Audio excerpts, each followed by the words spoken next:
Sir कौन सा फ़र्क जब आप एक रिज़ोल्यूशन लेके जाते हैं सेल्फ ऑटोनॉमी, सेल्फ गवर्निंग तो आप वो लेके जाते हैं, वो रिजेक्ट किया जाता है उस टाइम।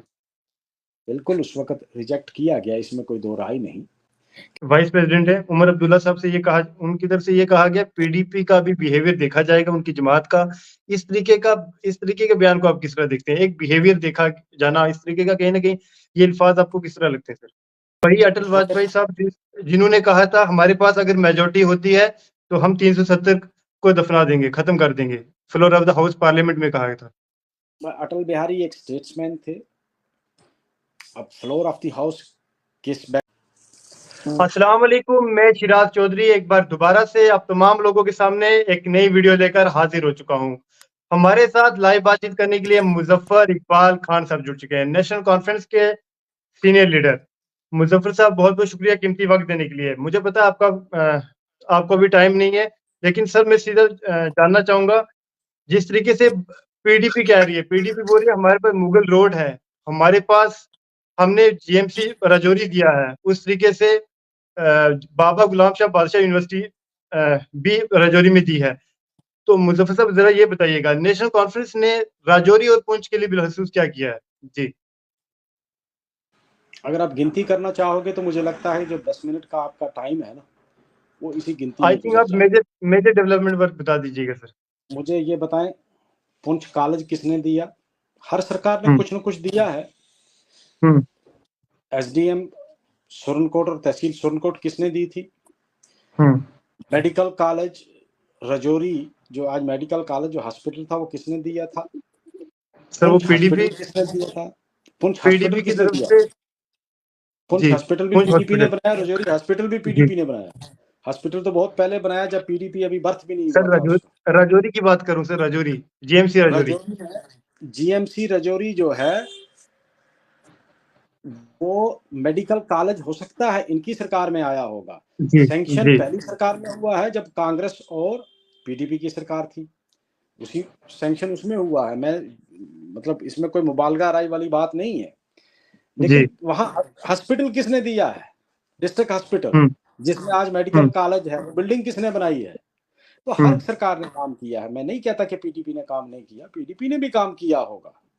अरे भाई, रोड जो है, मुगल रोड, ठीक है, पीडीपी ने उसको अकम्प्लिश किया है। लेकिन रोड 89 में स्टार्ट हुई थी ये, शायद आपको याद नहीं होगा, मुझे याद है। 89 में जब मशीनरी यहाँ उस वक़्त यहाँ नहीं थी, खुदाई हाथ से होती थी, तब स्टार्ट हुई थी।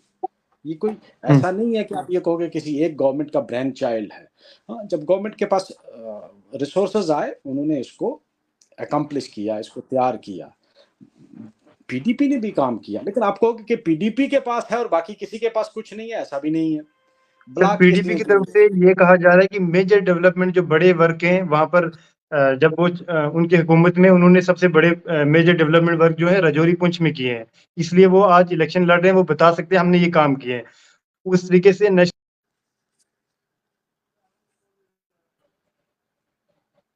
जी सर। आपका कनेक्शन कहीं वीक है। जी, जी, आप बोलिए। हाँ, मैंने कहा पीडीपी के पास अगर प्रोग्रेस रिपोर्ट है, अपना प्रोग्रेस कार्ड है, हर पार्टी के पास है। जी। अब वो लोगों के पास रखेंगे, किसने ज्यादा हुँ, काम किया, लोग उसी को चुनेंगे। तो इसमें कोई कोई बड़ी बात नहीं है भाई। जब भी हुकूमत में कोई होता है तो वो कोई काम तो करता है। अब ये कहोगे कोई हुकूमत जो है वो बिल्कुल काम नहीं करती है, तो ऐसा तो है नहीं है। हर हुकूमत काम करती है। किसने ज्यादा किया है वो लोग डिसाइड करेंगे। लोगों को हम मौका देते हैं, लोग खुद डिसाइड करेंगे कि भाई किस गवर्नमेंट की पॉलिसीज जो हैं वो प्रो पीपल रही हैं, किस गवर्नमेंट ने क्या किया है पिछले 8-10 सालों में। तो वो जाहिर सी बात है, प्रोग्रेस रिपोर्ट हर पार्टी अपना अपना रखेगी। और उसमें हमारे पास नेशनल कॉन्फ्रेंस वालों के पास भी कोई कमी नहीं है। अगर प्रोग्रेस रिपोर्ट लोगों के पास रखनी पड़ेगी तो हम भी रखेंगे। सर 2 सर 5 मेजर डेवलपमेंट बता दीजिए ना, जिस तरीके से मुगल रोड का मैंने ज़िक्र किया, बाबा गुलाम शाह बादशाह यूनिवर्सिटी, जीएमसी राजौरी। जी, मैंने आपको पहले बताया कि जीएमसी जिस हॉस्पिटल में है ना, आज काम कर रही है, उसी जी। फंक्शन उसी में कर रही है। वो हॉस्पिटल किसने दी है?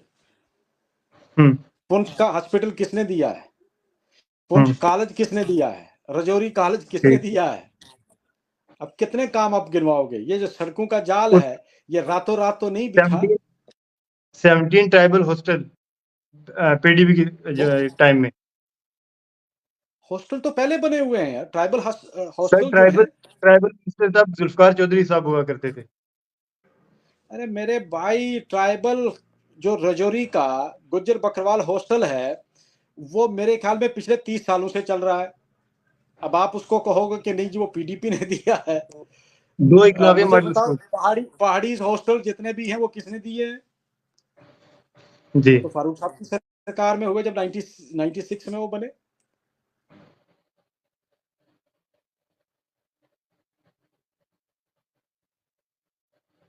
am I audible sir?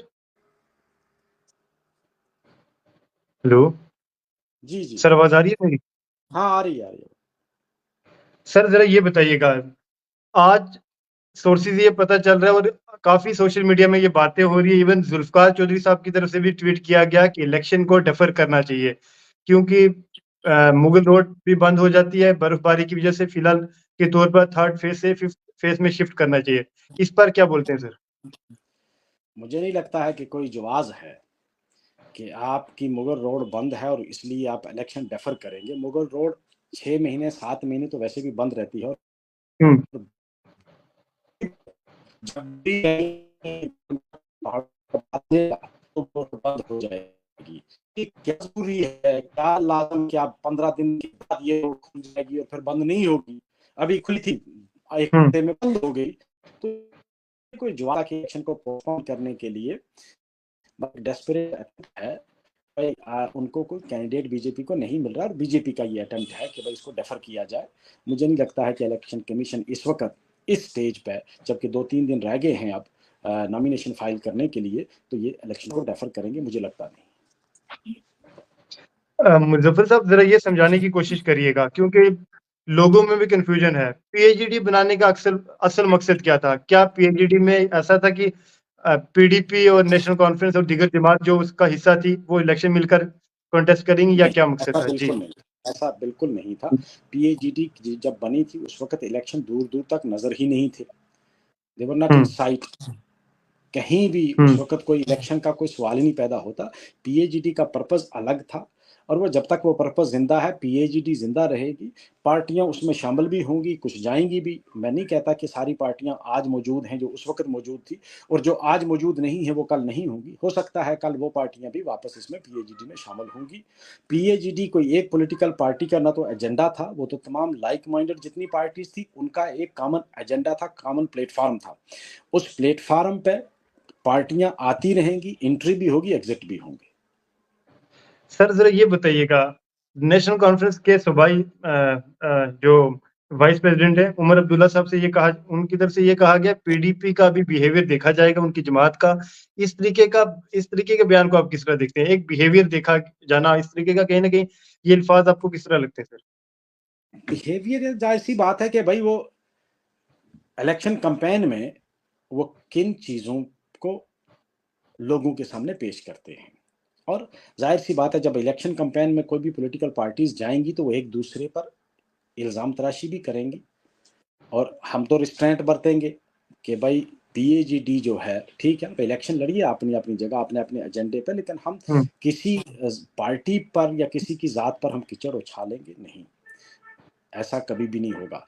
बहरहाल अब वो देखते हैं वो इलेक्शन की कैंपेन में क्या करते हैं, वो क्या क्योंकि आपको पता होगा कि इलेक्शन से पहले भी पीडीपी ने जब साउथ कश्मीर में जब उनकी आपस में कोई रैलीज हुई, मीटिंग्स हुई, तो उसमें बहुत कीचड़ उछाला गया नेशनल कॉन्फ्रेंस पे। तो हम देखते हैं कि भाई अब ये इस इलेक्शन में क्या करती हैं पॉलिटिकल पार्टीज, तो वो शायद उस बैकग्राउंड में कहा होगा। मुजफ्फर साहब, मुख्तसर वक्त में ये बताइएगा, अटल वाजपेयी के साथ उमर अब्दुल्ला साहब ने काम किया, फिर सजाद लोन साहब की तंजीम को टारगेट क्यों किया जा रहा है कि ए टीम है, बी टीम है, सी टीम है? जी। उमर अब्दुल्ला साहब, वो उनको टारगेट नहीं, खाली नेशनल कॉन्फ्रेंस ने या उमर अब्दुल्ला साहब ने टारगेट नहीं किया, वो तो खुद ही, भाई जो बीजेपी वाले खुद ही कहते हैं कि वो हमारे हैं, हम उनके खिलाफ कोई कैंडिडेट खड़ा नहीं कर रहे हैं। वो तो बीजेपी वाले कह रहे हैं, हम तो नहीं उन्हीं कह की रहे हैं। सरकार में आप भी थे सर, हम उनकी उमर अब्दुल्ला सरकार में साहब। नहीं थे। अटल बिहारी वाली जी। बीजेपी और आज वाली बीजेपी में जमीन सर आसमान का फर्क वही है। वही अटल उस वाजपेयी वक्त साहब जिन्होंने कहा था हमारे पास अगर मेजोरिटी होती है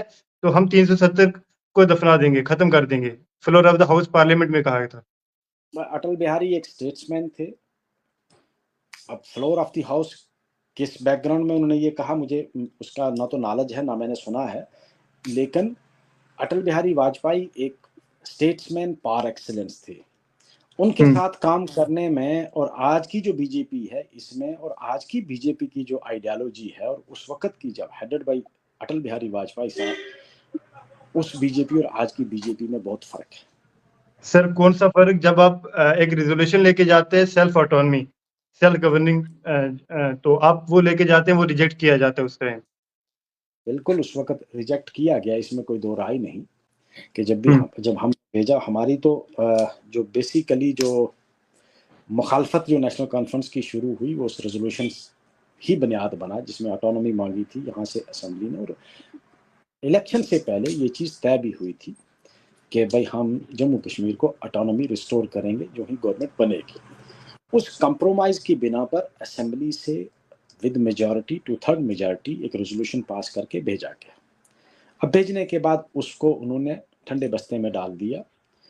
अब उसके पीछे मैं उस हिस्ट्री में नहीं जाऊंगा, लेकिन वो इलेक्शन से पहले फारूक साहब के साथ एक कमिटमेंट हुई थी, ठीक। लेकिन उसको पाए तकमील तक नहीं पहुंचाया गया, उस कमिटमेंट को कीप नहीं किया गया। मैं जी इतना ही कहूँगा। मुजफ्फर साहब, बहुत बहुत शुक्रिया कीमती वक्त देने के लिए। Thank you.